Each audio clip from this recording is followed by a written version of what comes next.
오늘 하나님께서 저희에게 주신 은혜의 말씀은 룻기 3장 1절부터 5절입니다. 룻기 3장 1절부터 5절입니다. Book of Ruth in the Old Testament, chapter 3, verse 1 through 5.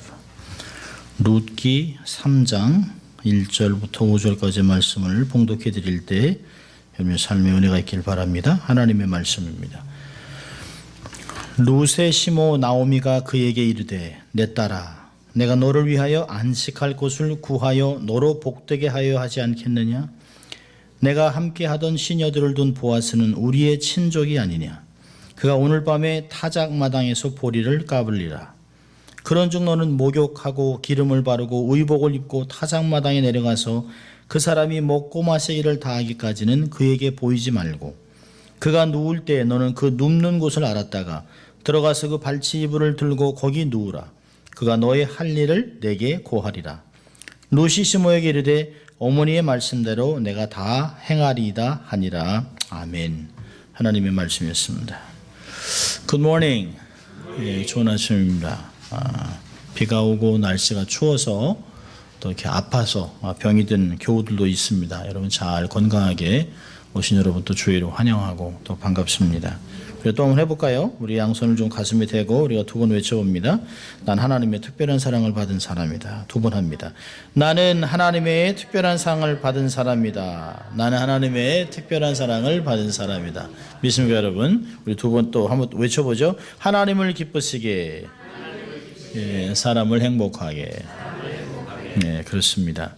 어떤 상황 속에서도 우리가 그런 마음을 늘 마음에 새기고 또 이렇게 실천해 나간다면 하나님이 말씀하신, 정말 주님 말씀하신 세상의 빛과 소금의 역할을 감당하고 축복의 통로가 될 것입니다. 마치 아브라함에게 한 것 같이 우리를 축복하는 자들이 복을 받고 또 저주하는 자들이 저주를 받는 그런 축복의 통로가 될 수 있다고 저는 믿습니다. 자, 오늘은 다시 룻기로 돌아왔습니다. 오늘은 본문의 말씀을 가지고 나오미의 비전이라고 하는 말씀으로 나누려고 합니다. 룻기를 전체를 보면 1장은 참 비극이 회복되는 내용이 나오고요. 2장에서는 하나님의 주신 은혜를 통해서 회복되고 기쁨이 넘치는 풍성함으로 들어가고 있습니다. 3장은 소설로 따진다면 위기입니다. 위기. 어떤 상황이 잘못되면 계획했던 모든 일이 정말 와르르 무너질 수밖에 없는 그런 위기의 상황입니다. 세 명의 그 주인공 나오미, 룻, 보아스가 다른 사람은 전혀 나오지 않습니다. 이 세 명이 각자 자기의 맡은 일들을 막 감당하면서 이렇게 위기감, 또 이게 긴장감을 막 조성하는 그런 위기의 섹션입니다. 그러다 그것이 잘 풀려서 4장으로 넘어가서는 행복하게 이런 놀라운 삶이 되었더라라고 이렇게 4장이 마치게 됩니다. 룻은 보면 이삭 줍기 한철 일이 끝났습니다. 처음에는 보리 이삭을 줍는 일을 하다가 나중에는 밀 이삭을 줍는 일로 바뀌었습니다. 여러분 성경을 보면 2장 23절을 보면 2장이 이렇게 마치죠. 이에 룻이 보아스의 소녀들에게 가까이 있어서 보리 추수와 밀 추수를 마치기까지 이삭을 주우며 그 시모와 함께 거하니라. 그러니까 보리 추수와 밀 추수 기간은 거의 2달 정도의 시간을 이야기합니다. 그러니까 2달 정도 보아스의 배려로 또 룻의 성실한 노동, 이삭 줍기를 통해서 두 과부는 넉넉하게 양식을 얻습니다. 사실 그 보아스의 배려가 없었다면 그렇게 얻을 수가 없죠. 보리를 한 알, 밀을 한 알 주셔서 어떻게 밥을 해 먹겠습니까? 이 두 사람은 자기들의 노력과 자기들의 열심으로 이루어진 것이 아닌 걸 알았습니다. 하나님의 크신 도움이 있다는 걸 알고 하나님의 은혜를 구체적으로 경험하기 시작하니까 이들의 육신도 회복되고 정서적으로도 회복되고 영적으로 회복되는 모습들을 우리가 발견할 수 있습니다. 여러분 이삭 줍기 시간이 끝났습니다. 그러니까 2장 23절과 3장 1절에는 조금 시간이 있습니다. 그러니까 이삭 줍기 시간이 끝나고 있는 시기에서 나오미는 매일 넉넉하게 그 이삭을 주워오는 그 룻의 그 결과를 보고 이게 먹고 사는 것만의 문제만은 아니다라고 하는 것을 깨닫습니다. 이렇게만 해서는 만약에 추수가 끝나면 어떻게 될 것인가? 또 다른 어려운 환경으로 우리가 정말 이렇게 빠져들어가지 않겠는가? 더 이상 줄 수 없는 상황이 들어오고 겨울이 된다면 우리 두 과부는 어떻게 먹고 살 것인가? 라고 하는 현실에 딱 부닥칩니다. 그런데 나오미는 이미 하나님이 자신들에게 베푸는 은혜를 경험하면서 현실을 어떻게 뛰어넘어야 될 것인가를 경험하고 꿈을 꾸기 시작합니다. 이제는 먹고 사는 문제 이상한 것을 생각하고 꿈을 꾸는데요. 하나님이 자신에게 베푸신 은혜, 회복에 쌓인 말씀의 기억을 통해서 기업 물을 자를 만나게 하신 하나님의 의도를 파악하기 시작합니다. 기업 물을 자. 보아스의 밭에 들어가서 보아스를 만나게 한 것은 결코 우연이 아니다. 이건 하나님의 뜻이었다라는 것을 깨닫습니다. 그리고 기업 물을 자 고엘인 보아스와 룻의 결혼을 통해서 가정의 온전한 회복에 대한 꿈을 비전으로 삼게 됩니다. 오늘 우리가 잡아야 될 것은, 우리의 마음에 새겨질 것은 어떠한 환경 속에서도 하나님의 비전을 꾸는 사람이 되어야 되겠다라고 하는 것이에요. 여러분, 나오미의 회복된 마음을 좀 1절을 통해서 우리가 보면 좋겠습니다. 우리 1절, 우리 한번 3장 1절 같이 읽습니다. 룻의 시모 나오미가 그에게 이르되 내 딸아 내가 너를 위하여 안식할 것을 구하여 너로 복되게 하여 하지 않겠느냐. 여러분, 나오미의 마음이 얼마나 회복되는 걸 보세요. 1장과 2장을 보면, 특별히 1장에서는 나오미가 불평, 원망, 좌절, 낙심, 후회라고 하는 말들이 온통 그의 말에 다 묻어 나옵니다. 자, 1절로 한번 돌아가 보세요. 1장으로 가보세요. 1장 9절을 보면 이런 말을 합니다. 과부된 두 며느리에게 집을 나서면서 이런 말을 해요. 8절 9절 보니까 나오미가 두 자부에게 이르되 너희는 각각 어미의 집으로 돌아가라. 너희가 죽은 자와 나를 선대한 것 같이 여호와께서 너희를 선대하기를 원하며 여호와께서 너희로 각각 남편의 집에서 평안함을 얻게 하기를 원하노라 하고 그들에게 입맞춤에 그들이 소리를 높여 울었다 얘기하고 있습니다. 가라고 얘기합니다. 내가 너희들에게 해줄 것은 아무것도 없다. 나도 과부 너희도 과부. 내가 어떻게 남편을 얻을 수 있겠느냐? 우리의 인생이 이런 걸 어떻게 하겠느냐? 너희들이 스스로 가서 스스로 개척해라. 하나님이 너희들을 축복해 줬으면 좋겠다라고 기도로 맞춥니다. 사실 기도는 하지만 정말 가능하지 않은 것들을 얘기하는 것이죠. 자, 19절로 가십시다. 1장 19절을 보면 20절을 보면 이런 말이 있습니다. 나오미가 그 베들레헴에 돌아오니까 사람들이 와 나오미라고 이제 막 반갑다고 얘기합니다. 그 반가워하고 나오미가 돌아왔네라고 하는 말에 나오미가 그들에게 이렇게 얘기합니다.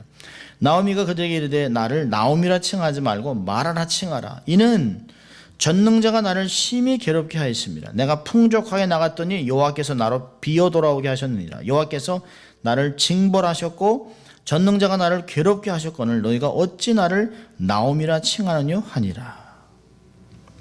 하나님께 징계를 받은 인생, 하나님이 나를 텅 비게 만든 인생, 아무것도 남지 않고 이 몸뚱아리 하나 남은 내가 무슨 하나님의 사람이겠나, 언약 백성이 있는가 라고 하는 원망을 막 쏟아내고 있습니다. 또 2장으로 넘어가면요, 어찌할 바를 몰라서 현실에서 정말 이렇게 굶어 죽는구나 라고 하는 아무것도 할 수 없는 상황에서 룻이 갑자기 툭 이런 말을 합니다. 제가 밖에 나가서 이삭을 주겠습니다. 그러니까 그 말에 아무 얘기도 못해요. 그냥 내 딸아 가라. 마치 그런 거예요. 원하면 해. 원하면 해. 어떡하겠어. 그거라도 해야지. 뭐 이런 표정으로 사실 나오고 있습니다. 그러니까 결국은 표정이 뭐냐면 이러다가 한 생을 살다 죽는 거지 뭐 내 팔자가 어떡하겠노. 뭐 이런 걸로 사실은 나오미의 표정들을 볼 수 있습니다. 나오미의 이 정말 후회와 낭망, 좌절이 짙게 묻어있는 언어들을 보면서 그의 마음이 어떠했는가를 볼 수 있어요. 그런데 3장 1절은 갑자기 바뀝니다. 톤이. 2장에서는 룻이 주도권을 쥐고 얘기를 했다면 3장에서는 나오미가 주도권을 쥐고 있습니다. 그러면서 룻을 걱정하고 룻의 인생을 복을 빌어서 꽃을 피워주고 싶은, 활짝 그의 인생을 활짝 피워주고 싶은 마음으로 변했습니다. 그러면 사실 늙은 나오미 입장에서는 룻이 시집 가버리면 당장 먹고 살 일이 걱정됩니다.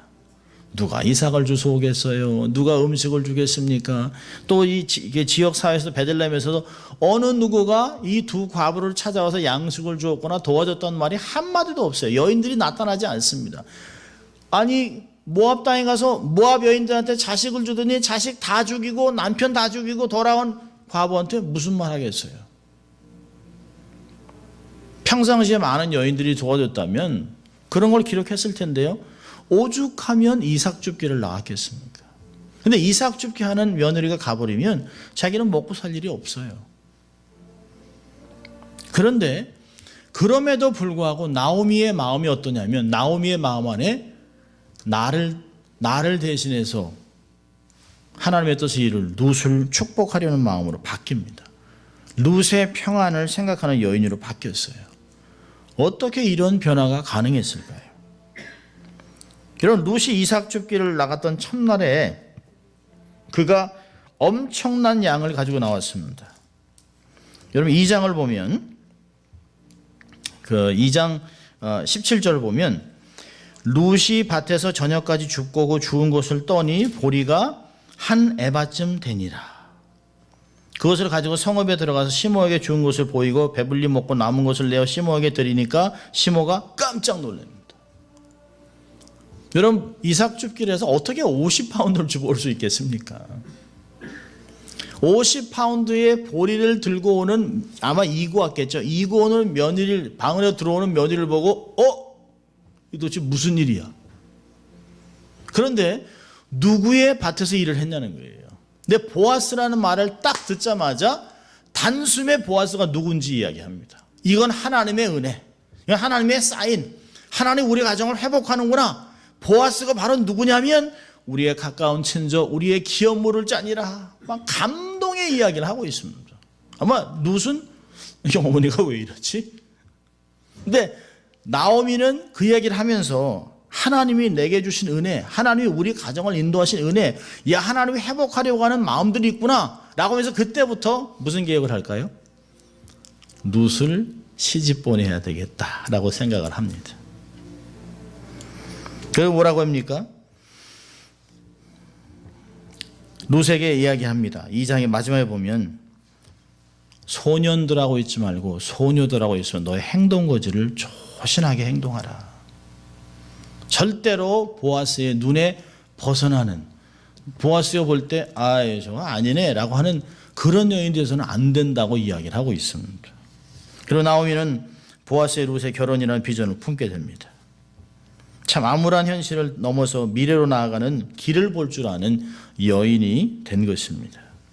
나오미는 나는 이렇게 얘기를 하던 사람이 뭐라고 얘기합니까? 3장 2절에 보면 내가 함께하던 시녀들을 둔 보아스는 우리의 친족이 아니냐. 나의 친족만이 아니에요. 룻에게도 룻아 아가야 내게도 친족이니라. 룻을 아주 자기의 가정 깊은 곳에 끌어들여 마치 딸같이 여기고 있습니다. 그러면서 나와 우리를 뛰어넘어서 뭐라고 합니까? 두 번이나 얘기해요. 3장 1절 보니까 너를 위하여 안식할 것을 구하여 너로 복되게 하여야 하지 않겠느냐. 그럼 사람이 힘들고 어렵고 마음이 좁아지면 나 외에는 다른 걸 생각 못해요. 내 것. 이렇게 하던 사람이 하나님의 은혜를 경험하고 넉넉함을 경험하면 다른 사람의 관심을 보기 시작합니다. 여러분 비전은 어디서 시작할까요? 하나님의 비전은 큰 걸로 시작하는 것이 아니에요. 하나님의 비전은 어떤 면에서는 아주 작은 것, 아주 미천한 것 같지만 내 주위에 두신 사람들의 필요를 보면서 그들을 도와주고 싶다는 마음이 생기는 것, 그것이 비전입니다. 너무 큰 것이 아니에요. 내 남편의 요걸 내가 도와줘야겠다. 아내의 요거를 내가 좀 도와주면 좀 좋아지겠다. 자식들을 도와주고 주위에 있는 교우들을 도와준 이런 것이 바로 하나님의 나라의 비전입니다. 작고 미약하지만 이 비전을 하나님이 우리들의 마음에 심어 놓으셨어요. 빌립보서 2장 13절은 이야기합니다. 하나님이 우리 안에 선한 마음을 심어 놓으셨어요. 그 소원을 이룰 수 있도록 하나님이 도와주시는 것을 경험할 수 있습니다. 너무 큰 것을 끌려고 하지 마세요. 사도 바울도 얘기했어요. 먹든지 마시든지 무엇하든지 하나님의 영광을 위하여 하라. 작은 것부터 시작되는 것이라고 고린도전서 10장 31절에 이야기합니다. 여러분, 나오미는 보아스라는 이름을 듣고 보아스가 자기의 며느리 룻에게 어떻게 행한 것을 보고 구원의 가능성을 본 것이에요. 늙은 나오미의 입장에서는 내가 어떻게 결혼해서 자녀를 낳을 수 있는, 이게 끝났다는 거죠. 이방 며느리 데려왔는데 누가 모압 여인을 데려가겠습니까? 어느 사람이 모압 여인을, 과부된 모압 여인, 더군다나 분명히 하나님이 저 가정을 쳐서 이방 여인 그냥 두고 오지, 뭐하러 이방 여인을 데려와가지고 팔았는 며느리를 왜 데려왔나? 그냥 두고 오지, 뭘 자랑이라고. 그런 이방 며느리에게 누가 장가를 들겠습니까? 그런데 보아스가 자기 며느리에게 행한 것을 보고 이건 사람이 행하는 게 아니라는 거예요. 하나님이 역사하고 있는 것을 발견한 것입니다. 여러분, 보아스가 어떤 사람이에요? 룻기 2장 1절에서는 유력한 남자라고 얘기하고 있습니다. 보아스는 마음만 먹으면 자기의 잃어버린 땅과 자선을 동시에 공급해 줄 수 있는 고엘이라고 하는 사람입니다. 더욱이 룻에게 자비를 베풀었어요. 관심을 보인 적이 있습니다. 그래서 보아스가 친족이라는 사실에 한 가닥 소망을 본 것이에요. 그러면서 나오미는 하나님이 우리 가정에 다시 한번 소망을 주셨다. 내 남편 엘리멜렉의 가정의 이름이 끊치지 않도록 하나님이 행할 것이라고 하는 기대감을 갖고 있는 것을 볼 수 있습니다. 여러분, 이 모든 근원은 어디서 나올까요? 율법을 지키는 데서 나온 것이에요. 이삭 죽기를 하면서 사람을 만난 것이에요. 또 이 고엘이라고 하는 기업 모를 자라고 하는 하나님의 말씀, 하나님의 방법을 기억하면서 소망을 얻은 것입니다. 여러분, 우리는 세상에서 사람을 통해서 소원을 얻기는 어렵습니다. 우리가 정말 어디서 비전과 어디서 소망을 얻어야 할까요? 1.1획도 변하지 않고 늘 성취되는 하나님의 말씀을 통해서만 소망을 얻을 수 있습니다. 어떤 좌절 속에서도, 낭망 속에서도 하나님의 말씀 속으로 들어가세요. 제가 좋아했던 그림이 있는데 그걸 잘 못 찾았습니다. 옛날엔 봤는데요. 막 비바람이 막 불어치면 사람이 막 날아가고 막 그래요. 근데 그 중에 한 사람만 옷을 딱 뒤집어 쓰고 막 어느 한 문으로 들어가고 있습니다. 근데 그 문이 뭐냐면 성경이라고 하는 큰 건물 안에 그 사람이 그 안으로 들어가고 있습니다. 그 그림이 뭘 얘기할까요? 유일하게 소망과 안전을 약속한 것은 말씀밖에 없다는 것이에요. 여러분, 2절을 보면 나오미가 얼마나 치밀하게 준비했는지 알 수 있어요. 보아스라는 이름을 듣고 보아스가 언제 만나서 그에게 결혼 프로포즈를 해야 가장 좋을까라고 하는 시간을 치밀하게 나오미가 준비했습니다. 2절을 보면 이런 말씀이 있어요. 내가 함께하던 시녀들을 둔 보아스는 우리의 친족이 아니냐? 그가 오늘 밤에 타작마당에서 보리를 까분단다. 정확한 인포메이션을 갖고 있습니다. 나오미가 보아스가 그날 밤에 타작마당에서 보리를 까분다는 정보를 딱 듣고 룻의 결혼을 위한 최적의 시간과 장소라고 생각합니다. 룻에게 얘기합니다.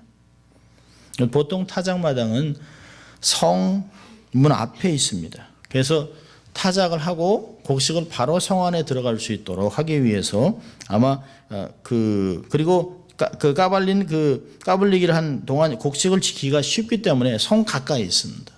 또한 이 타작마당은 좀 공간이 넓어야 합니다. 요즘 같으면 큰 선풍기로 웅 돌려서 이렇게 까불리기를 하지만 그 당시에는 곡식을 까불리게 할 수 있는 거는 서풍이 불어올 때입니다. 지중해에서 바람이 훅 하고 불어올 때 이게 들어서 이렇게 막 들어서 하면 빈 곡식 날라 껍데기 날라가고 알곡이 떨어져서 그걸 모으게 되는 것이에요. 근데 이 서풍이 팔레스타인의 지중해에서 불어오는 서풍이 언제 불어오냐면 오후 2시 반부터 6시 반까지 불어옵니다. 그러니까 여기서 타작마당에서 보리를 까분다라고 한 얘기를 하면서 시간을 잘 지키고 있다가 아무에게도 내가 나타난 것을 알면 안 된다라고 이야기를 해주고 있습니다. 여러분 결혼 중매, 결혼 계획을 실행하는 시기로 왜 타작하는 때를 택했을까요? 곡식 추수를 마치고 타작을 할 때 사람 마음에 하나님께 감사하고 주위의 가난한 자들에게 가장 너그러운 마음들을 갖습니다. 사실 이렇게 막 가뭄이나 어려울 때는요 사람이 원치 않게 악해집니다. 특별히 내 먹을 것도 없는데 자식을 먹을 거라고 딱 남겨놓은 음식을 누가 툭 건드리면 어머니는 무섭게 변하죠. 무섭게 변합니다. 어떤 때는 아버지는 나눠주어 이렇게 얘기할 수도 있어요. 근데 어미 입장에서는 자식을 먹여서 살려야 된다는 입장 때문에 정말 자기의 살을 잘라서도 주고 싶은데 아주 무서운 사람으로 변합니다. 그런데 넉넉하면 마음도 넉넉해져요. 신명기 15장 14절을 보면 이런 말씀이 있습니다. 내 양무리 중에서와 타작마당에서와 포도주 틀에서 그에게 후히 줄지니 곧 내 하나님 여호와께서 내게 복을 주신 대로 그에게 줄지니라. 넉넉하게 나누라는 거예요. 넉넉하게 나누라는 것입니다. 더욱이 타작마당에는 갓 타작한 곡식들이 쌓여 있습니다. 뭘 얘기하는 걸까요? 곡식들은 양식 외에도 곡식은 후손들을 의미하는 그런 메타포로 사용됩니다. 그러니까 곡식 씨앗들로 가득 찬 그 타작마당에서 결혼과 후손을 이야기하는 것은 분위상으로는 얼마나 멋있는지 몰라요. 그러니까 룻기 저자가 이 스토리를 얼마나 멋지게 얼마나 아름답게 구성을 했는지 모릅니다. 자, 3절 4절 보세요. 이렇게 오늘 밤에 타작마당에서 보리를 까분단다. 오늘 너희는 거기 가야 될 텐데 그냥 가면 안 된다라고 얘기하면서 신부단장을 시킵니다. 3절을 보면 이런 말씀이 있어요. 너는 목욕하고 기름을 바르고 의복을 입고. 이건 어떤 단어일까요? 결혼식 때 하는 모습입니다. 이것은 그러나 결혼식을 위한 것이 아니라 마치 그런 것이에요. 상복을 벗고 이제는 과부라고 하는 상복을 벗고 이제는 새로운 재혼을 위해서 너의 삶을 준비하라고 하는 의도로 이야기한 것입니다. 목욕하고 기름을 바르고 의복을 입고. 여러분 고대 근동 지방에서 목욕하는 게 그렇게 쉬웠겠습니까? 저희도 거기 보아스의 뜰도 가봤는데요. 물이 많지 않아요. 우리가 그때까지 안 가도 돼요. 저희가 자랄 때 60년, 70년대만 해도 목욕 자주 못했습니다. 연초가 돼서 추울 때 아버지가 자 목욕하러 가자. 그러면 이제 저희 아들 넷을 데리고 온 가족이 다 갑니다. 어머니만 쓸쓸히 혼자. 아버지 우리 아들 넷 가면 우린 가서 떠들고 하면 어머니 혼자 알겠어요. 저희 어머니가 늘 저희 형수님 아들 셋만 있는데 그랬습니다. 에휴 저 불쌍한 것. 목욕탕이나 아니면 어디 장 보러 갈 때 늘 혼자 가니까 목욕을 자주 할 수가 없었어요. 사실 얼마나 많은 집이 목욕탕이 있었겠습니까? 쉽지 않은 것이죠. 특별히 정성을 들이고 공을 들여서 몸단장을 하라는 것은 과부로서의 과거를 털어버리고 이제 새로운 삶을 시작할 준비를 하라고 하는 의미가 있습니다.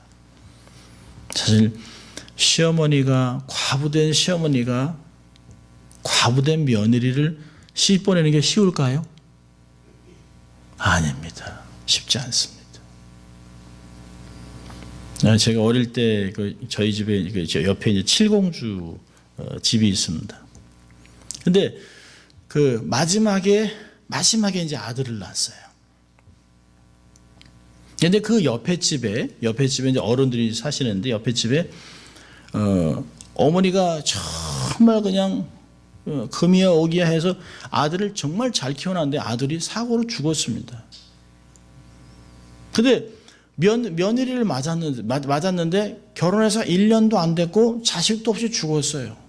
그 어머니가 막 까무러치더라고요. 그냥 그 모든 평생을 다 아들 하나 키우는데 다 했잖아요. 이 아들 키워서 모든 보상을 받으려고 했습니다. 근데 아들이 턱 죽었습니다. 근데 그 며느리가 시집 갈까 봐 그때부터 그 며느리를 쪼기 시작합니다. 그러니까 주위에 있는 사람들이 보면서 아이고 이 결혼해서 1년도 안 살았는데 더군다나 외부에 가서 일한다고 해서 6개월 결혼해서 산 건 6개월밖에 안 되는 저 젊은 처자를 집에 자기같이 평생을 저렇게 살란 말이야 라고 얘기를 하고 있습니다. 자기는 아들이나 있었지 아들도 없는 아들 자식도 못 난 저 여인을 평생 저렇게 청산가부로 만들려고 하는 저 시어머니 못됐다라고 얘기를 했어요. 어떤 면에서는 시어머니 입장에서는 이해가 되기도 하죠. 자기 혼자 달랑 나오니까. 근데 보십시오. 나오미는 자기가 혼자 나올 수 있어도 룻을 시집 보내려고 합니다. 여러분 룻도 이 시어머니의 말을 잘 이해를 해요. 그리고 준비합니다. 3절 보니까 이죠. 목욕하고 기름을 바르고 요즘 같으면 아마 그럴 거예요. 화장도 하고 샤넬 넘버5 칙칙칙칙 뿌리고 이게 루즈도 바르고 예쁘게 하고 단장을 하고 아주 그냥 매력적인 모습으로 가라는 것이에요. 타작마당에 가서 그 사람이 먹고 마시기를 다 하기까지는 절대 보이면 안 된다. 다른 사람이 보고 여기 룻이 와 있는데 라고 보고하지 않도록 딱 숨어 있으라는 거예요. 그리고 누울 때 너는 그 눕는 곳을 알았다가 들어가서 그 발치이불을 들고 거기서 누우라. 그러면 그가 내게 할 일을 알려주겠다 얘기합니다. 여러분 타작마당은 남자들의 장소입니다. 특별히 타작을 끝내고 기분이 좋죠. 막 술 한 잔씩 하고 막 기분 좋아서 이제 자기가 일한 거 돈도 받고 이제 막 음식도 막 싸놓고 곡식한 걸 보면 막 올해 정말 풍년이구만 막 즐겁게 노래 부르고 그럽니다. 여러분 중동 지역에서는 남자들이 모여서 많이 놀아요. 남자들이 모여서 이렇게 여자들이 전혀 없이 남자들이 모여서 노래 부르고 춤추고 즐겁게 놉니다. 그러니까 남자들이 먹고 마시는 장소에 타작마당에 여자가 나타나면 위험합니다.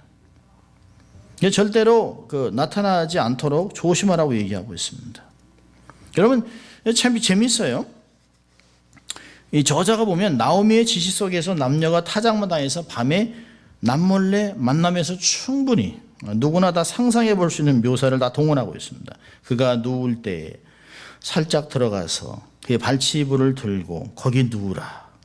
이 표현들은 그 당시에 들으면 사실 범상치 않게 들립니다.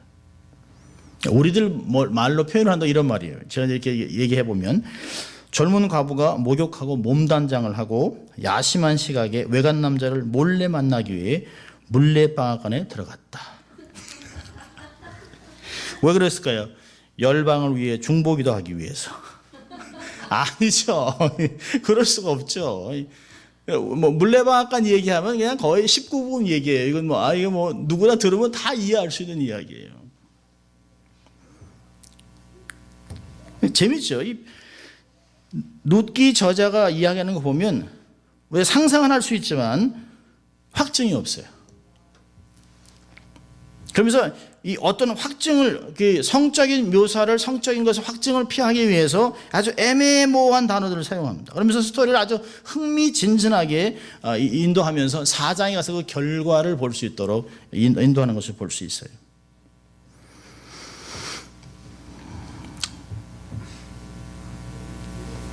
이 말을 다 듣고 이렇게 해라 자세하게 가르치는 말을 듣고 룻이 5절에 보니까 룻이 시모에게 이르되 어머니의 말씀대로 내가 다 행하게 했습니다 라고 얘기합니다.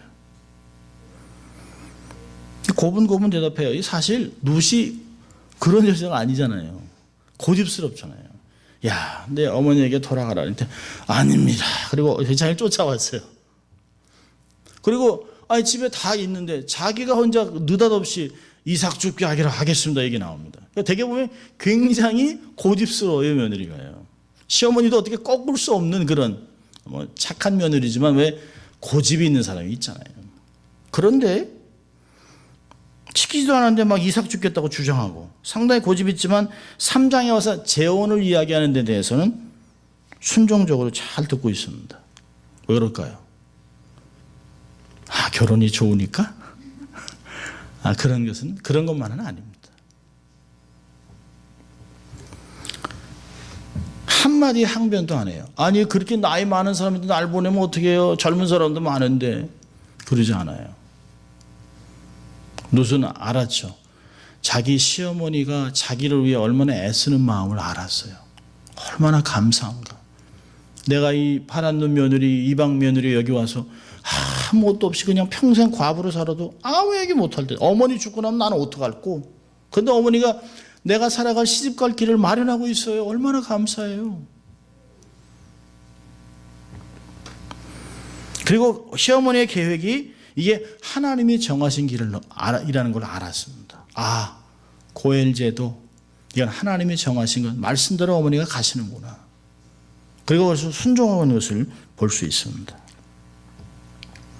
그리고 6절부터 쭉 15절까지는 이제 이 타작마당에서 이루어지는 프로포절입니다. 결혼을 어떻게 이제 프로포절하고 있는 내용들을 볼 수 있어요. 다음 주에 보게 됩니다. 개봉박두.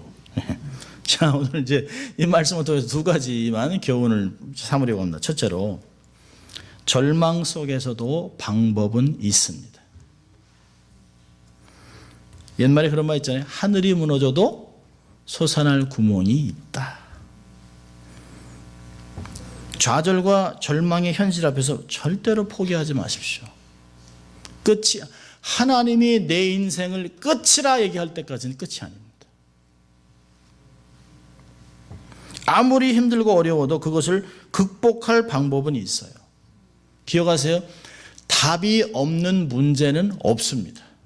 모든 문제는 다 답이 있어요.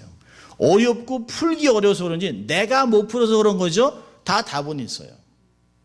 아이들도 이렇게 보면 큰 문제 별것도 아닌 거는 못 풀어가서 막 그냥 낑낑맵니다. 낑낑매요. 근데 저희는 쓱 지나보면 답이 다 보이는데, 여기 보면 답이 다 보이는데.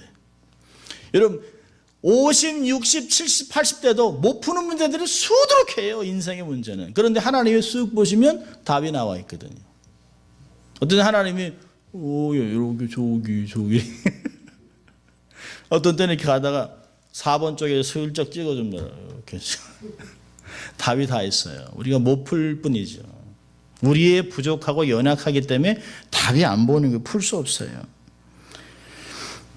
고린도전서 10장 13절은 이렇게 얘기합니다. 사람이 감당할 시험 밖에는 너에게 당한 것이 없나니 오직 하나님은 미쁘사 너희가 감당치 못할 시험 당함을 허락지 아니하시고 시험 당할 즈음에 또한 피할 길을 내서 너희로 능히 감당케 하시느니라. 자, 따라하십시다. 어려운 문제도 풀면 된다. 풀면 되는 거예요. 안 풀릴 문제는 없어요. 단지 시간이 걸릴 뿐이에요. 낙심하지 마세요. 포기하지 마세요. 하나님의 도움으로 풀어내면 되는 것이에요. 시편 기자는 이렇게 얘기합니다. 주는 나의 도움이 되셨습니다. 내가 주의 날개 그늘에서 즐거이 부르리이다. 주님이 우리의 도움이 되서 날마다 우리의 짐을 지신 하나님, 그 하나님이 우리의 문제를 풀어주시겠다고 약속하셨어요. 두 번째는요, 새로운 비전을 품으십시오. 이곳, 여기, 지금이 다가 아닙니다. 단지 디딤돌일 뿐이에요. 여러분 1장에서는 정말 기가 막힌 모습으로 돌아왔죠. 먹을 거 하나도 없고 과부 둘이서 먼지 구덩이 다 뒤집어 쓰고 그 베들레헴에 돌아왔어요. 아무도 반기지 않습니다. 오래전에 떠난 나오미, 그리고 얘기도 안 했어요. 나오미 이렇게 했을지도 몰라요. 나오미 맞나? 옛날에 부유했던 가정이 저렇게 옆에 있는 파란 눈 며느리 표현도 안 해요. 기가 막히죠. 근데 2장에 가서 먹을 게 생겼어요. 음식 걱정 끝. 뭐 매일 50파운드씩 가져오지는 않았겠죠. 그럼 뭐 쌀 장사하면 되지만 50파운드씩 안 가져왔죠. 그래도 양식이 넉넉하게 막 한 번 가져오면 일주일 한 달 먹을 양식을 막 가져온단 말이에요. 싸놓고 야 됐다. 근데 우리는 가끔 내 힘든 시간이 지나고 내 안에 좀 돈이 생기고 또 명예도 얻고 힘을 얻으면 꿈을 잃어버립니다. 옛날에 하나님이 내게 주신 꿈을 타협하고 살아요. 참 하나님 위해서 내가 이걸 하겠다 뭐 이런 걸 했다가도 내 안에 이게 굴곡이 지나가잖아요. 하나님 훈련시키기 위해서 어떤 때는 나락에 떨어지기도 하고 올리기도 하고 이렇게 해서 하나님이 우리의 삶을 막 다스리는데요. 확 나락에 떨어졌을 때 하나님이 자기를 딱 건져서 어느 쪽에 올라오면 그걸 갖고 허세를 부립니다. 아 내가 됐다. 아 이 정도면 됐지. 아 뭘 더 바래. 아이고 내가 저 밑에서 여기까지 올라왔는데 괜찮아. 근데 하나님 뭐라 할까요? 내 꿈을 실현해야 할 텐데. 여러분 2장은 3장 4장으로 가기 위한 하나님의 사인일 뿐입니다. 우리 안에 하나님이 재물을 회복하면 하나 우리에게 건강을 회복해 주면 하나님 우리 속에서 관계를 회복하고 하나님께서 우리에게 잃어버린 것들을 조금 얻게 한다면 그것이 다가 아니라는 것이에요. 그걸로 안주하면 안 된다는 것이에요. 먹을 것이 생겼다고 집이 생겼다고 재물이 조금 늘었다고 승진했다고 좋아라고 만족하고 안주하고 그러면 안 돼요. 조금 생겼다고 갑자기 차 바꾸고 막 집 바꾸고 이게 아니라는 것이에요. 그런 것을 볼 때 생각하는 성도들이 되어야 합니다. 이 사인을 주시는 하나님의 목적은 뭘까? 그리고 하나님이 내게 오래전에 내 마음에 심어놓았던 그 비전을 다시 꺼내 볼 필요가 있습니다. 아, 하나님이 이 비전을 이루라고 내게 이렇게 디딤돌을 놔주는 거구나 라고 하는 것들을 발견해야 된다는 것이에요. 하나님의 뜻을 발견하고 더 큰 비전을 품어야 됩니다. 보여주신 작은 사인 때문에 하나님의 꿈을 타협하면 안 돼요. 잃어버린 꿈을 다시 회복하십시오. 꿈을 이루어주시는 예수님을 바라보세요. 하나님의 약속을 믿고 그분의 구원을 기다리면서 오늘 땅 위에서 우리의 삶을 새롭게 창조해 나가야 될 필요가 있습니다. 여러분 비록 내 땅이 없다 하더라도 문제가 되지 않습니다. 하나님은 무에서 유를 창조하시는 분이기 때문입니다. 아무것도 없어도 괜찮아요. 하나님만 함께 하시면 하나님이 사인을 보여주시면 반드시 이루어질 수 있습니다. 멀리서 작은 구름이 뜨면 큰 비가 올 것이라고 알고 있잖아요. 우리가 천지를 분별하면서 하나님의 뜻을 분별하지 못한다는 건 말이 안 되는 것이죠.